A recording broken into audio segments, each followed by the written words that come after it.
biya kamal ka Nur Online TV kejan gwasam Läär banaling Läär mi to rewi ka gambela regen ci to rewi ka itang ka gambela jan banalingo mi jiram jidit ka jan channel me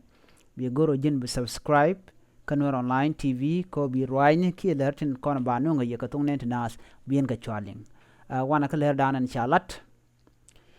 no te ka nero ka nuari ti cha yas ka gwas changdar andan rewi ka itang shala do shanga sorbieli shaka pen jal ka shala no shinaz te keral medida long shala bano ko ron wang dan ba rewin michal ke abol te ka nas ti lagang gwasen te ke itang shala den go chaka doan majin wini ka shukuma ka shu nyok ka mere chaka keriktin konti to kan to rewich ka gambela ngai kone la roin ngon lingon ka kwi gambela ke roin te bej bay ko ngoda kan do badan de mal de no ngere wi ka gambela ngoda kan jek karola to kan kuma kana kap chong ki do badan de na de chinga je lor te de yaram de bas ngoda kana network ajen kul te ka mishaling antamano te ga na ti chayet kwasandan chala do te karam kel mi yede long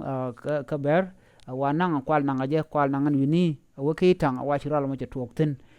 men kwala chawra mo wa kenasen kontin tin cha dwan mach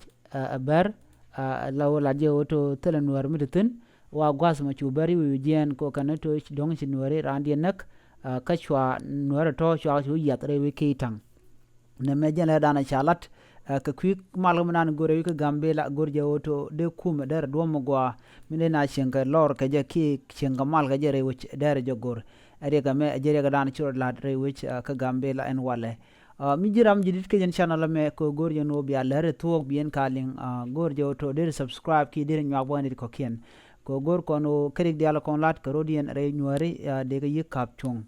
mite mi to gorje baling ka lo de ko run no mo che biare kane kon ki gane ko ken en men dan gor ke long amal o de na chen kamal ne me jere dan yen ling re ka gambela men dien bianga jo kan wor dial te re ka gambela ka kwiko te kon kene te ka kamni ki nasan content te la refugees riken bo karik nen content ka gambela namo gorje ode naru Läär ko mite misreng miche tuok ya goro baradin be jelo jek run ne me jela dan yin ngajan gwasame mi jiram jidit ku yanyak ki ku subscribe ko bi roin kon no ngatong nore bi ka chwalingi kamal biatemal